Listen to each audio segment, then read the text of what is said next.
it comes to music, iTunes and iPod reign supreme, and now today we're hearing rumors from the Boy Genius Report, and among other sources, that iTunes 9 is going to be coming out in September, along with the iPod refresh. And among those rumors are, we're hearing that iTunes might be adding social features, so you can do things like update your Twitter status or use Last.fm within iTunes, all these different things. Does iTunes really need these social features, and what do they really need to do to stay current and stay ahead of the curve? We bring in a couple technology journalists to talk about this. First off, Todd Haselton from Laptop Mag. Todd, thanks for being with us. Thanks, Brandon. Also, we bring in Jason Wilk from Tinycomb. Jason, thanks for being with us as well. Hey, sure, thanks for having me. So this has been obviously everyone's used iTunes at this point. Ever since it ported to Windows, every person on the planet has touched an iPod, used iTunes. We're all familiar with the interface. Todd, what do you think Apple really needs to do to be cutting edge? Are these social features that were leaked on the Boy Genius Report really what they need to do, or is there something else that they could really do to take advantage of that, whatever's next in music? Yeah, I don't think it'll hurt to have the social networking thing just because everybody's getting in on it. Say they have a new iPod with a camera. That'd be great to have the option to quickly upload all the pictures when you get back to a computer. If you haven't done it already on the iPod. But I think to stay current, I'd love to see some kind of integration with the streaming video services like Hulu or something like that, where you pop into iTunes, it would launch an external browser into Hulu and stream videos, and then it could say, here's the option if you want to buy this show and put it on your iPod. That'd be great. Yeah, definitely. Jason, what's your take? I mean, are you an iPod iTunes combo user? I don't know. Is there anything you can think that's missing from iTunes?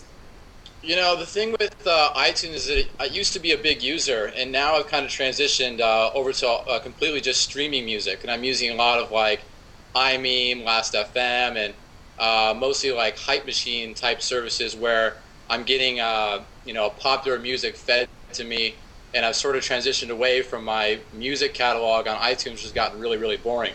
So if you can mix that in with some social features, I know they were talking today about kind of integrating maybe like a Twitter or your Facebook status updates, all-encompassing sort of thing, and involving music. That would definitely sort of bring me back to iTunes, maybe getting me to buy more music, interacting more with people on my contact list, etc. Well, that brings up a really good point. We've seen over in the UK things like Spotify really, taking the forefront and being, these streaming services are all the rage.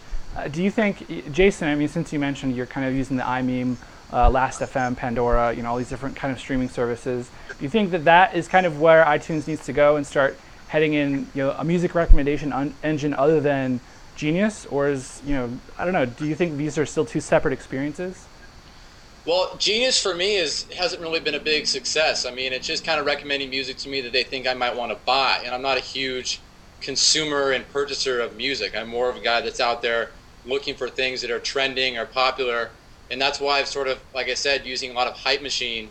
I'm getting all the latest popular music on both Twitter and on all throughout various social networks. So I think that's the best way for them to go, to start integrating some, either my Facebook group or my MySpace group, whatever it may be, just as long as I'm getting stuff fed to me. So one of the other things that they mentioned is that we might be seeing update to iTunes to support Blu-ray.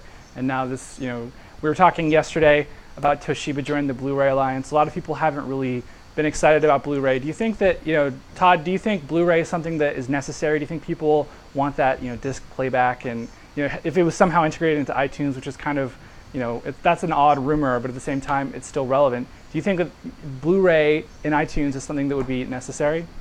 If they're going to put Blu-ray into MacBooks, I know some people are looking for that. I don't think it's necessary, though. I don't think it's a deal breaker in terms of iTunes or necessarily what they need to stay ahead. It'd be a nice feature, but I don't look to watch movies on Blu-ray all the time unless I have an HDMI port that I'm outputting to a TV. I think streaming video is the hotter thing right now, in my opinion. All right, so the takeaway is, I guess, social networking possibly, streaming possibly, and like you said, that video streaming thing I think is definitely something they should work on. Maybe video subscriptions, I don't know, we'll see. Anyway, guys, we're out of time, so we're going to have to leave it there. Todd Haselton from Laptop Mag, thanks for being with us. Also, Jason Wilk from Tinycomb, thanks for joining us as well. Sure. I'm Randall Bennett, and we'll see you next time on the show. Don't forget, subscribe to us on iTunes. We're on YouTube, and maybe we'll see you in iTunes 9. We'll see if we get any, HD video or something. I don't know. We'll see you later.